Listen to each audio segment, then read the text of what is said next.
All right, this is your boy Bob TV. How you doing today? You know, I got this series called Punk Politicians. Seems like I'm gonna have to add some to the list. Now I was about to go to sleep, and then I heard this coming out of Keith Ellison's mouth, and it really kind of ticked me off, got me fired up. I'm gonna try to calm down. Listen to this. You're interviewing me in Selma, Alabama. This is where people paid a price far superior to any price we're paying right now. I mean, these people were shot, killed, murdered, bombed, you name it, it happened. It never stopped them from fighting. And so don't tell me because you're frustrated about what happened in my DNC race or Bernie's race or anybody else's race that you're going to throw your hands up. That's a bunch of crap right there. Buck up. All right, Congressman Keith Ellison. All right, now the question was this. The progressives are headed up to here with the Democratic Party and them undermining their power and their voice. And the progressives are screaming out and saying, we're tired of the direction that you're going because it's a losing direction. And the evidence is clear. A lot of them are leaving. And this is when he said this. You can't come here in Selma, Alabama. First of all, I appreciate you, Doc. I've been to Selma, Alabama quite a few times. You can't come. I'm in Selma, Alabama. The people here, first of all, those people back then had guts and gall to put their life on the line, just like you said, Keith Ellison. Just like you said. But you can't even put your life on the line and go against your freaking donors and the corporatists. You can't even freaking buck up against your own party, you punk. You're going to tell us, the people who put you in office, your constituents, we need to buck up. First of all, Keith Ellison and Bernie Sanders, if you're listening too, I respect what you're doing on the floor, in the office, and I support you in some of the things that you're doing. But back to Keith Ellison. First off, Doc, what you fail to understand is the progressive base is far outside the base. You're looking at the wrong numbers, Doc. You're looking at the progressive base in the Democratic Party and you see this small, minute number compared to the corporate Democrats, to the one that will the money in your face, and the one who really got a rope around your doggone neck, got you sheepdogging, just like Bernie Sanders, to reel people in the party and keep the ones that's in the party in with all these hope and change and these promises. Saying that, let me calm down. They're using you and Bernie as a sheepdog when Bernie has the power to tell them, no, you kiss my behind, you buck up and follow my lead. This is where we're going. Why don't you and Bernie buck up and take the lead of the party because you have the power? If Bernie threatened to leave the party, they will shake in their freaking boots because they know they're scared. And don't give me this, we need to come together to stop Trump. That was the same thing that caused you to lose. The point is, we are not together. We are not on the same page. You continue to go the corporatist way. You continue to tuck your tail in your behind, cower down in front of the Democratic corporate elite. Bernie did it with the after he lost to Hillary Clinton, and after he knew that he been cheated, he should have bucked up, grabbed his balls, stuck his chest out, and said, "No, you gonna cheat me, Doc? No, you gonna cheat me? Peace, see ya. I see you in the general." That's what he should have did, and he would have won, and we would have never had Trump. We didn't need the Democratic Party to get Trump. All we needed was Bernie, but he didn't buck up, and you didn't buck up because you still voted for Hillary. Punk politician, and you didn't have to vote for Hillary, and you didn't have to vote for Trump. There was two other people that were running. I didn't vote for Hillary or Trump. I voted for Jill Stein. I'm proud of it because these are real progressives, and that's what I want you to get through your thick skull, even though you don't listen to the show. That the progressive base is far huge and bigger outside of the Democratic Party. And they're going to start coming together as a voting bloc. And they're going to vote people like you out of freaking office and put somebody in there that's going to listen to us and not undermine us and tell us to buck up like you are daddy. Really, dude? You buck up. You get some balls and stand up against the establishment. You politicians. Now, don't get me wrong. Whatever legislation you've done, great. But it's time for you to start telling the Democratic Party that it's time for you to start bucking up, telling the Democratic Party kiss your behind. I hate when people do that. Time for you to tell them you need to buck up. Bernie need to buck up and start putting some apply leverage on the Democratic Party, because he definitely have it. He is the real leader of the Democratic Party. I don't care what Chuck Schumer think. I don't care what Nancy Pelosi think. I don't care what you think. I don't care what the Washington Times think. I don't care what nobody think. He is the leader in the Democratic Party, and he needs to start stepping up and act like it, and start applying his leverage and say, look, either you going to get single payer, I'm piecing out of this, I'm leaving the party, and we're going to work with some people that's going to get some single payer done. Because my allegiance is to the people, not to the party, and that's your problem. Team Tom. That's a sign of kissing up. And Team Tom gave you a fake position that you do not have any power, son. No power, son. No power. No power. I got just as much power as you got as DNC chair, co-chair, deputy chair. They just gave you that power to make it seem to appease to us, as if we're dumb enough to buy that and feel like we appreciate it because you got a position. Point is, you lost, Doc. You lost. You let Obama them screw you. Just like the Democratic Party screwed Bernie. You and Bernie let it happen. You're not addressing it. You're not standing up against it. How did they screw me? You had it in the bag, Doc. They rallied against you because they don't want a progressive leading. They're scared of us. And rightfully so. We were your friends, your comrades, your partner. All we ask you to do is get rid of the money and stop beholden to the people and establish our vision for America, not yours. But you refuse to do it. And you're going to tell us to buck up and go your vision, your way? Let me finish playing this. And I'm done. These politicians, you're undermining. I mean, that's the bottom line. Let me get you some more of this key stuff. I mean, I normally would put this up, but I ain't had time to go through no professional setting. To bring attention to here today. Here. Well, they have to care about the issues of photo ID and voter suppression, because when you deny one person freedom, you have a threat to everybody's freedom. I mean, that's the bottom line. I mean, if they're going to attack working and low-income people by voting suppression and photo ID laws, then they're going to attack upper middle class people or middle class people by just buying your politicians. So, I mean, they got different measures for different people, but never doubt that it's all about trying to capture democracy and put it in service to a select few people.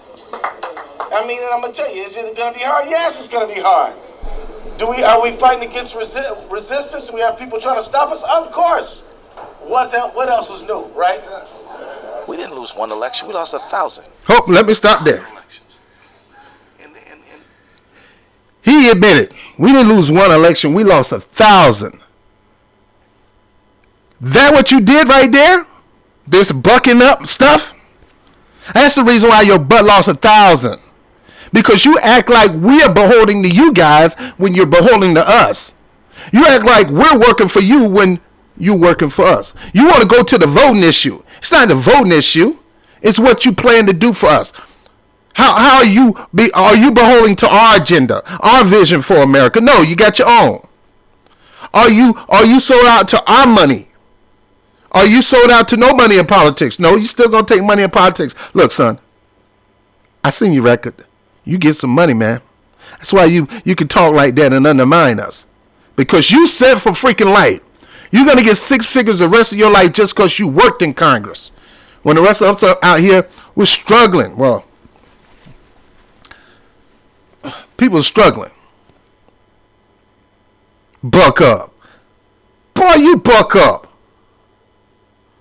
Buck up and get some balls and start standing against your party. Bernie Sanders right now is the Democratic Party, and he don't even know when to use his. He needs to start using his leverage and let them people know. Look. Everybody know that I'm the real leader, and you can holler that I'm not a Democrat all you want. I am running the show.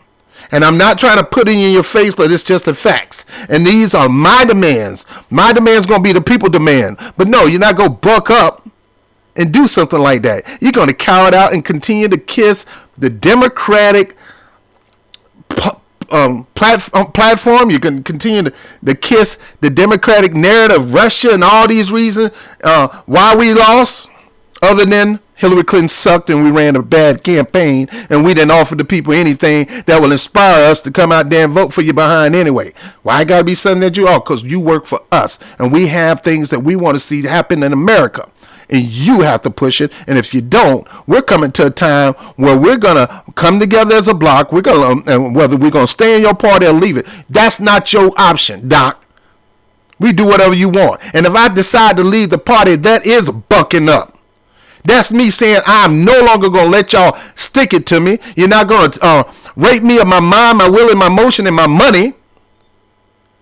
You're not going to screw me over and over again like you allowing them to do you and Bernie.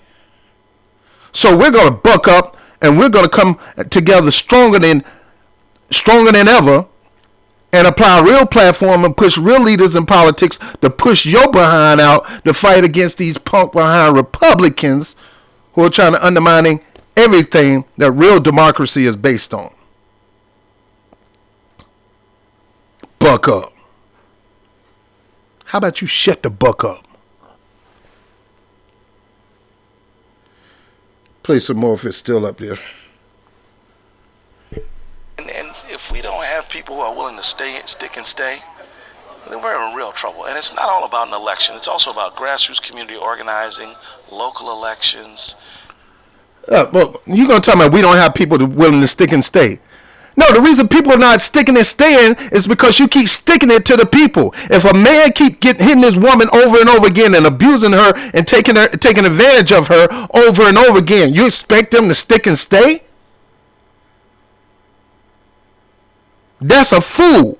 Hit me one time, it's my fault. The next time if I stay and you hit me again, I'm a fool. You keep allowing them, the Democratic Party keep screwing the progressive base over and over again. And if you, being a progressive, want to stay in an abusive relationship, go ahead, buddy. But we're going to buck up and leave if we have to. Stick and stay.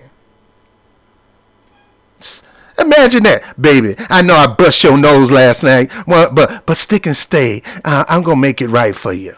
Get out of here. This is abuse. This is political abuse, and people are not going to take it no more. And the reason we're dealing with what we're dealing with right now with Trump is because of political abuse. After you found out they crammed Hillary down our throat and cheated Bernie every which way but loose, you then buck up and stood against them and called them out. You couldn't even do that on the DNC chair race. None of you can do it. The only person that did it was Sam Ronan. You couldn't do it. And you're supposed to be Bernie right-hand man. And you couldn't even buck up on that stage. And you were following Tom Perez around. Team Tom. Team Tom. Tom is the worst thing that's going to happen to your party. He's another corporate suck-up. All he can come with platitudes and all these town talk. But no concrete plans for what you're going to do for the future. No concrete. The only person got plans in that party is Bernie Sanders. And you ain't got the guts enough to be him. You better thank God that man has sold himself to this party. Because if I was Bernie, you doggone right, I would have bucked up and went the buck out of that party. Got the buck out of that party. Buck up. Stick and stay. Oh, these people keep calling me, man, from California. Buck up.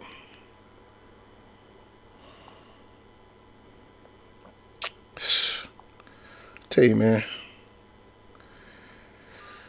Play some more key.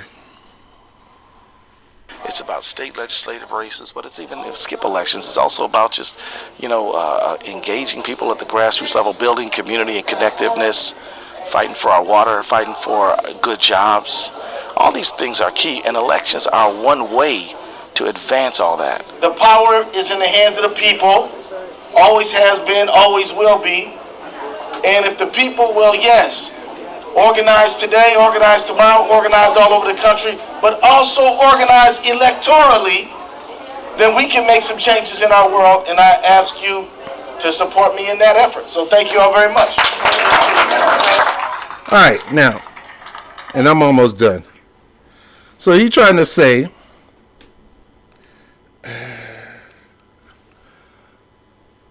it takes the people. The people need to organize. Bro, the people ain't got no problem organizing. Did you see Bernie rally? 10, 20, 30,000 in a rally? We have no problem organizing. You see them at the march? We have no problem organizing. The problem I have with the marches is they don't have nothing to do after the march. No problem with organizing. It's not the people, partner. It's the politicians. We have no problem putting in people in office who going to promote our will, our agenda, the will of the people, the will of the American people. No, you're promoting the will of your office, the will of your comrades. And you're trying to get to the next gig, the next job. So you're going to kiss up to your donors and hoping that you'll be on their board when you get voted out. And you better look forward to getting voted out. Because we're tired of this. We're sick and tired of being sick and tired of this political crap. And you're going to come on TV and undermine the people who put you in office. Buck up. This ain't the time to quit, throw our hands up. No, it's not throwing our hands up and quit. It's throwing our hands up and quitting you. And quitting your party that keeps screwing you. We're not going to let an abusive party continue to undermine and push us down and think they own the progressive base. I'm here to tell you again, sir, check your numbers. Most of the progressive base is outside the Democratic Party, and they're not going to ever go to the party. Not ever. Ever. Ever. Never, ever going to go to the Democratic Party. I'm one. I may vote for a Democratic person based on their progressive stance. But you can forget about me being in the party. I was in the party before. I was in the Republican Party. I'm done with parties. I'm not going to join no party. I'm not joining Green Party or no other party. I will support different people in office in a party based on their strong, gut check, courageous stand as progressives. If I see any cowardice, any kind of punkism in them, they're not my candidate. You better thank God I don't stay in Minnesota or Minneapolis, wherever you're from. Minneapolis, Minnesota. Because I would never, ever vote for you who down talk your constituents. Get the buck out of my face.